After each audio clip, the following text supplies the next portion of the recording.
Pangasinan, huwag itong baliwalain. Jesus is coming. Repent before it's too late.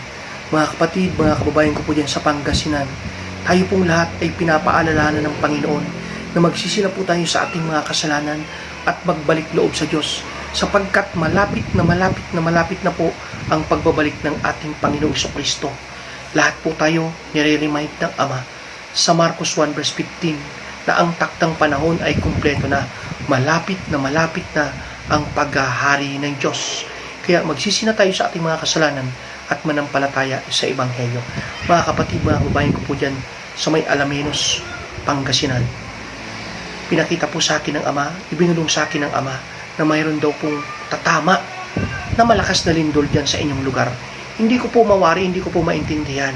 Subalit ang sabi ng Ama, lahat ng mga taong may malaking pananampalataya sa ating Panginoong Jesucristo ay maliligtas ang kaluluwa sa lawa ng apoy sa impyerno. Sinasabi nga po ng Ama sa John 3:16, upang sino man ang sumampalataya sa Kanya, kailanman ay hindi mapapahamak, bagkos magkaroon ng buhay na walang hanggan. Kaya mga kapatid, mga kababayan ko po dyan sa Pangasinan, hindi pa po huli ang lahat. Ang sabi po ng Panginoon, huwag ninyo pong baliwalain yung Kanyang paalala upang tayong lahat ay maligtas sa lawa ng apoy sa impyerno at maranasan natin ang buhay na walang hanggan sa kaharian ng Diyos. Mga kapatid, mga kababayan ko, sinasabi ng Panginoon, lahat po tayo ay mga makasalanan. Subalit, tayo po ay mahal ng Ama. Kaya ibinigay niya yung Kanyang nag-iisang bugtong na anak upang sino man ang sumampalataya sa Kanya, kailanman ay hindi mapapahamak, bagkos magkaroon ng buhay na walang hanggan. Mga kapatid, mga kababayan ko, sumampalataya tayo ng buong puso sa ating Panginoong Hesus upang tayo ay maligtas sa lahat ng kapahamakan, sa lahat ng sakuna.